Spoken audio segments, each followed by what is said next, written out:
Hello everyone, कैसे हैं आप सब। मेरा नाम वैभव कौशिक है और आप सभी जुड़ चुके हैं रोजगार सेतु विद संस्कृत आईएएस पर। जैसा कि आप सभी को पता है, आरओ एआरओ की पोस्ट इलाहाबाद हाईकोर्ट के द्वारा बहुत जल्द आने वाली है। बहुत सारे बच्चों के मन में ये सवाल है कि ये जॉब कैसी होती है। तो आज हम इस पूरी वीडियो में यही जानेंगे कि इस जॉब का क्या प्रोफाइल रहता है, क्या क्या इसको काम करना होता है। चलिए स्टार्ट करते हैं। सबसे पहले आपको ये ध्यान रखना है कि इलाहाबाद हाईकोर्ट आरओ एआरओ की जो जॉब है बेसिकली लेवल 5 जो लेवल 8 और लेवल 7 सेम आपके सचिवालय के आरओ एआरओ की तरह ही होती है, लेकिन यहां पर आपको बहुत सारे फायदे मिलने वाले हैं और वो फायदे क्या क्या हैं वो इस पूरी वीडियो में हम जान लेंगे। सबसे पहले बात करते हैं कि इसका काम क्या है, इसका जो मेन वर्किंग प्रोसेस रहता है वो क्या रहता है। तो पहला जो इसका काम है कि ये केस फाइल और रिकॉर्ड की गहन जांच करता है, क्योंकि कोर्ट में इसकी ज्वाइनिंग होगी तो ये केस फाइल की गहन जांच करने का काम इसी को दिया जाता है। दूसरा, ड्राफ्टिंग का काम इसी का रहता है। आपने देखा होगा कि भाई जब संविधान की बात कर रहे होते हैं तो वहां पे भीमराव अंबेडकर जी का नाम सबसे ऊपर सुनहरे अक्षरों में लिखा जाता है। क्यों? क्योंकि वो ड्राफ्टिंग कमेटी के हेड थे। वैसे ही ये भी क्या है, ड्राफ्टिंग देखता है, इसीलिए ये बहुत इंपॉर्टेंट पोस्ट है। फिर उसके बाद यहां पे मेंटेनेंस का काम, मतलब केस से संबंधित सभी जरूरी दस्तावेजों को ये क्या करता है, संभाल के रखता है। मेंटेनेंस का काम यही करता है। फिर चौथा काम यहां पे सुपरविजन का है कि भाई कोर्ट के जो प्रशासनिक काम है उनको संभालेगा और एआरओ के साथ ये मिलकर उनकी देखरेख भी करेगा। तो ये जो चार काम है बेसिकली इसके ये सबसे इंपॉर्टेंट काम है। इसके अलावा भी इसको कई सारे मेन काम दिए जाते हैं। फिर उसके बाद बात करते हैं कि भाई सैलरी और इसके जो भत्ते होते हैं, उसका जो वेतन होता है, जो भत्ते होते हैं वो क्या होते हैं, उस पर भी बात कर लेते हैं। यहां पर देखो, अगर मैं इसके पे स्केल की बात करता हूं तो आरओ का जो पे स्केल है वो 8 का है और जो एआरओ का जो स्केल है पे स्केल वो 7 का है। यहां पर अब आप कहेंगे कि जो एआरओ है वो इंस्पेक्टर की पोस्ट के बराबर रहता है, ये चीज आपको ध्यान में रखनी है। दूसरा, यहां पे जो ग्रॉस सैलरी बनती है वो 60,000 से 70,000 80,000 तक भी पहुंच जाती है आरओ की, तो ये चीज भी आपको याद रखनी है। दूसरा, यहां पे डीए आपको मिलेगा, एचआरए मिलेगा, टीए मिलेगा और मेडिकल फैसिलिटीज भी यहां पर मिलती हैं। इसका मतलब आपको अपनी जेब से कुछ नहीं देना है, सरकार आपको सारा का सारा मसला दे देगी। फिर यहां से आगे बढ़ते हैं एलिजिबिलिटी। भाई ये बहुत जरूरी है जानना कि भाई आप एलिजिबल हैं या नहीं है, ये आपको पता होना चाहिए। तो अगर आप आरओ एआरओ की बात कर रहे हैं, उस पोस्ट को भरने की सोच रहे हैं, तो आपको पता होना चाहिए कि एज में आप मिनिमम 21 साल के हो और मैक्सिमम 35 साल के हो। ये जनरल के लिए है। क्यों? क्योंकि यहां पर कुछ आरक्षण दिया गया है एससी को, एसटी को, ओबीसी को, महिलाओं को या पीडब्ल्यूडी को। ठीक है, तो ये चीज आपको ध्यान रखनी है। इसमें 3 साल का भी है, 5 साल का भी है, 10 साल का भी है। वो आयोग ने आपकी कैटेगरी के हिसाब से बांट दिया है। फिर बात करते हैं एजुकेशन की। तो यहां पे ग्रेजुएशन होना मैंडेटरी है, आपको वहां पे ग्रेजुएट होना बहुत जरूरी है। यहां से एक पॉइंट आपके लिए सबसे इंपॉर्टेंट हो जाता है कि यहां पर आपको कंप्यूटर स्किल्स में आपके पास एक डिग्री कुछ ना कुछ होनी चाहिए, जैसे CCC, ओ लेवल या इसके समकक्ष डिप्लोमा या डिग्री। इन चारों में से एक भी होगा तो आप पेपर दे सकते हैं। ये तीनों चीजें आपको यहां पे ध्यान रखनी है। उसके बाद बात करते हैं सिलेक्शन प्रोसेस की। तो ये जो सफलता का पड़ाव है वो 2 प्रोसेस में दिखाई देगा आपको। एक स्टेज 1, यहां पे आपको ध्यान रखना है कि इसमें जीएस का पेपर होगा और दूसरा आपका कंप्यूटर टेस्ट टाइपिंग वाला।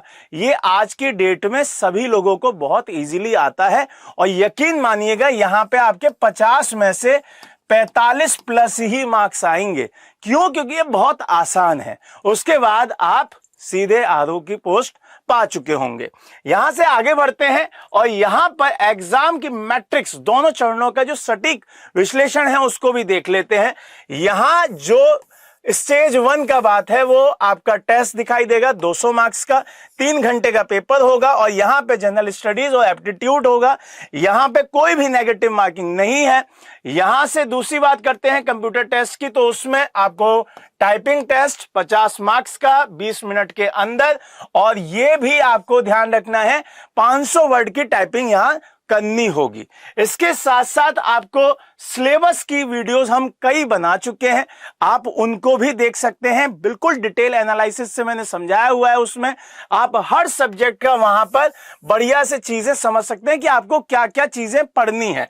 जैसे आप जीएस की बात करें तो वहां पे हिस्ट्री है, ज्योग्राफी है, एनवायरमेंट है, पॉलिटी है, इकोनॉमिक्स है, ये सारी चीजें। एग्रीकल्चर फोकस करके रखिएगा, जब भी आप यूपी का पेपर दें एग्रीकल्चर बहुत ज्यादा इंपॉर्टेंट हो जाती है, सेंसस बहुत ज्यादा इंपॉर्टेंट हो जाती है, पंचायत बहुत ज्यादा इंपॉर्टेंट हो जाता है, तो वो सारे के सारे आपको ध्यान रखना है। दूसरा, लैंग्वेज में हिंदी इंग्लिश, इसके बारे में मैं समझा चुका हूं कि क्या क्या सिलेबस है। यहां से रीजनिंग भी आपको ध्यान रखनी है, इसका भी सिलेबस मैं बता चुका हूं, उसकी वीडियो भी यहां पे लिंक में आपको मिल जाएगी। कंप्यूटर की बेसिक जानकारी होनी चाहिए, आपको थोड़ा सा टाइपिंग पर फोकस करना होगा, वही आपके सिलेक्शन में सबसे इंपॉर्टेंट भूमिका अदा कर जाएगा।